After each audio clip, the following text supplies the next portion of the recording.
Okay, we're going ahead with chapter 15, and look who's by my side. It's little Reba. Yeah, Reba likes to read a book too. Okay, chapter 15. That night, while Arrietty lay straight and still under her cigar box ceiling, Homily and Pod talked for hours. They talked in the sitting room, they talked in the kitchen. And later, much later, she heard them talk in their bedroom. She heard drawers shutting and opening, doors creaking, boxes being pulled out from under beds. What are they doing, she wondered. What will happen next? Very still she lay in her soft little bed with her familiar belongings about her. Her postage stamp view of Rio Harbor, her silver pig off a charm bracelet, her turquoise ring, which sometimes for fun she would wear as a crown. And dearest of all, her floating ladies with the golden trumpets tooting above their peaceful town. She did not want to lose these, she realized suddenly, lying there straight and still in bed, but to have all the other things as well, adventure and safety, mixed. That's what she wanted. Me too. Adventure and safety together. And what the restless bangings and whisperings told her is just what you couldn't do. As it happened, Homily was only fidgeting, opening drawers and shutting them, unable to be still. And she ended up, when Pod was already in bed, by deciding to curl her hair. Now, Homily, Pod protested wearily, laying there in his nightshirt, there's really no call for that. Who's going to see you? That's just it, cried Homily, searching in a drawer for her curl rags. It's times like these no one knows. I'm not going to be caught out, she said irritably, turning the drawer upside down and picking over the spilled contents with that hair like this. She came to bed at last looking spiky, like a washed-out gollywog. And Pod with a sigh, turned over at last and closed his eyes. Homily lay for a long time staring at the oil lamp. It was the silver cap of a perfume bottle with a tiny floating wick. She felt unwilling for some reason to blow it out. There were movements upstairs in the kitchen, and it was late for movements. The household should be asleep, and the lumpy curlers pressed uncomfortably against her neck. She gazed, just as Arrietty had done, about the familiar room, too full, she realized, with little bags and boxes and makeshift cupboards, and thought, what now? Perhaps nothing will happen after all. The child perhaps is right, and we are making a good deal of fuss about nothing very much. This boy, when all's said and done, is only a guest, perhaps, thought Homily. He'll go away again quite soon, and that, she told herself drowsily, will be that. Later, as she realized afterwards, she must have dozed off because it seemed she was crossing Parkin's Beck. It was night, and the wind was blowing, and the field seemed very steep. She was scrambling up it along the ridge of the gas pipe, sliding and falling in the wet grass. The trees, it seemed to Homily, were threshing and clashing, their branches waving and sawing against the sky. Then, as she told them many weeks later, there was a sound of splintering wood. So she was dreaming. And Homily woke up. She saw the room again, the oil lamp flickering, but something she knew at once was different. There was a strange draft, and her mouth felt dry and full of grit.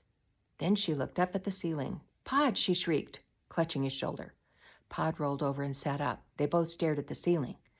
The whole surface was on a steep slant, and one side of it had come right away from the wall. This was what had caused the draft. And down into the room to within an inch of the foot of the bed protruded a curious object, a huge bar of gray steel with a flattened, shining edge. It's a screwdriver, said Pod. They stared at it, fascinated, unable to move, and for a moment all was still. Then slowly the huge object swayed upward until the sharp edge lay against their ceiling, and Homily heard a scrape on the floor above, and suddenly a human gasp. Oh, my knees, cried Homily. Oh, my feeling. As, with a splintering wrench, their whole roof flew off and fell down with a clatter somewhere out of sight. Homily screamed then. But this time, it was a real scream. loud and shrill and hearty. She seemed almost to settle down in her scream while her eyes stared up, half interested, into empty, limited space. There was another ceiling, she realized, way up above them, higher it seemed than the sky. A ham hung from it, and 2 strings of onions. Arrietty appeared in the doorway, scared and trembling, clutching her nightgown. And Pod slapped Homilly's back. "Have done," he said. "That's enough," and Homily suddenly was quiet. A great face appeared then between them and the distant height. It wavered above them, smiling and terrible. There was silence, and Homily sat bolt upright, her mouth open. "Is that your mother?" asked a surprised voice after a moment, and Arrietty from the doorway whispered, "Yes." It was the boy. So he'd taken a screwdriver and pulled the grate off. Pod got out of bed and stood beside it, shivering in his nightshirt. "Come on," he said to Homily. "You can't stay there." But Homily could. She had her old nightdress on with a patch in the back, and nothing was going to move her. A slow anger was rising up in Homily. She'd been caught in her hair curlers. Pod had raised his hand to her, and she remembered that in the general turmoil. And for once in her life, she had left the supper washing up for morning. There it would be on the kitchen table for all the world to see. So she was more worried about being in her curlers and her bad nightgown, and the kitchen wash-up is left. So that's what she's worried about. She glared at the boy. He was only a child after all. "Put it back," she said. "Put it back at once."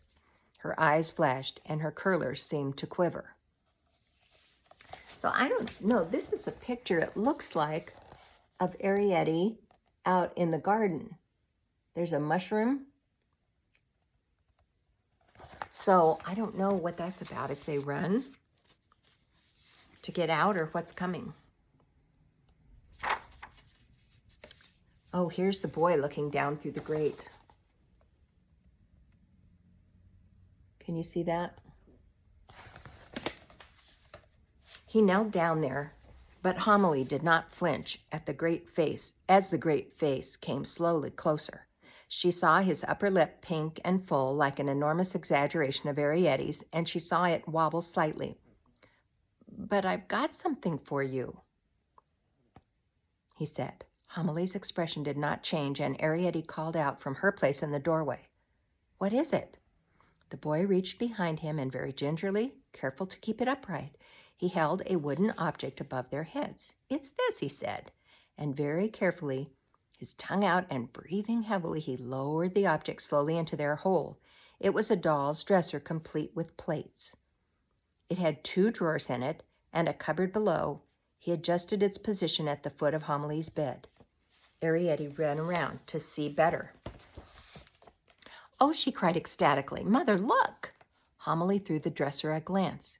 It was dark oak, and the plates were hand-painted, and then she looked quickly away again. "Yes," she said coldly, "it's very nice." There was a short silence which no one knew how to break. "The cupboard really opens," said the boy at last, and the great hand came down, all amongst them smelling of bath soap. Arrietty flattened herself against the wall, and Pod exclaimed, nervous, "Now then." "Yes," agreed Homily after a moment. "I see it does." Pod drew a long breath, a sigh of relief as the hand went back. "There, Homily," he said placatingly. "You've always wanted something like that." "Yes," said Homily. She sat bolt upright, her hands clasped in her lap. "Thank you very much. And now," she went on coldly, "will you please put back the roof?" "Wait a minute," pleaded the boy. Again he reached behind him. Again the hand came down, and there, beside the dresser, where there was barely room for it, was a small doll's chair. It was a Victorian chair upholstered in red velvet. "Oh!" Arrietty exclaimed again, and Pod said shyly, "Just about fit me, that would." "Try it," begged the boy, and Pod threw him a nervous glance. "Go on," said Arrietty, and Pod sat down in his nightshirt, his bare feet showing. "That's nice," he said after a moment. "It would go by the fire in the sitting room," cried Arrietty. "It would look lovely on a red blotting paper." So he's bringing doll furniture like from your dollhouse and giving it to the borrowers. Let's try it, said the boy, and the hand came down again. Pod sprang up just in time to steady the dresser as the red velvet chair was whisked away above his head and placed presumably in the next room, but one. Arrietty ran out the door and along the passage to see. Oh, she called out to her parents, come and see, it's lovely. But Pod and Homily did not move. The boy was leaning over them, breathing hard, and they could see the middle buttons of his nightshirt. He seemed to be examining the farther room. What do you keep in that mustard pot? He asked. Coal, said Arrietty's voice, and I helped borrow this new carpet. Here's the watch I told you about and the pictures. I could get you some better stamps than those, the boy said. I've got some Jubilee ones with the Taj Mahal. Look, cried Arrietty's voice again, and Pod took Homily's hand. These are my books. Homily clutched Pod as the great hand came down once more in the direction of Arrietty. Quiet, he whispered. Sit still. The boy, it seemed, was touching the books. What are they called? He asked, and Arrietty reeled off names. Pod whispered to Homily, I'm going to scream. No, whispered Pod, you mustn't, not again. I feel it coming on, said Homily. Pod looked worried. Hold your breath, he said, and count to 10. The boy was saying to Arrietty, why couldn't you read me those? Well, I could, said Arrietty, but I'd rather read something new. But you never come, exclaimed the boy. I know, said Arrietty, but I will. Pod whispered Homily, did you hear that? Did you hear what she said? Yes, yes, Pod whispered, keep quiet. Do you want to see the storerooms? Arrietty suggested next, and Homily clasped a hand to her mouth, as though to stifle a cry. Pod looked up at the boy. Hey, he called, trying to attract his attention. The boy looked down. Put the roof back now, Pod begged him, trying to sound matter-of-fact and reasonable. We're getting cold. All right, agreed the boy, but he seemed to hesitate. He reached across them for a piece of board, which formed the roof. Shall I nail you down, he asked, and then they saw him pick up the hammer. It swayed above them, very dangerous looking. Of course nail us down, said Pod irritably. I mean, said the boy, I've got some more things upstairs. Pod looked uncertain and Homily nudged him. Ask him, she whispered, what kinds of things? Things from an old doll's house. There is on the top shelf of the cupboard by the fireplace in the schoolroom. I've never seen no doll's house, said Pod.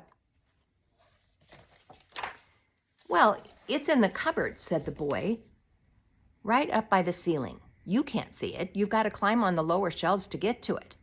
What sort of things are there in the doll's house? Asked Arrietty from the sitting room. Oh, everything, said the boy. The boy told her. Carpets and rugs, beds and mattresses, and there's a bird in a cage. Not a real one, of course. And cooking pans and tables, and 5 gilt chairs and a pot with a palm in it, a dish of plaster tarts, and an imitation leg of mutton. You can imagine the stuff from your dollhouse, how that would be. Homily leaned across to Pod. Tell him to nail us down lightly, she whispered. Pod stared at her, and she nodded vigorously, clasping her hands. Pod turned to the boy. All right, he said. You nail us down, but lightly, if you see what I mean. Just a tap or two, here and there. Next is Chapter 16.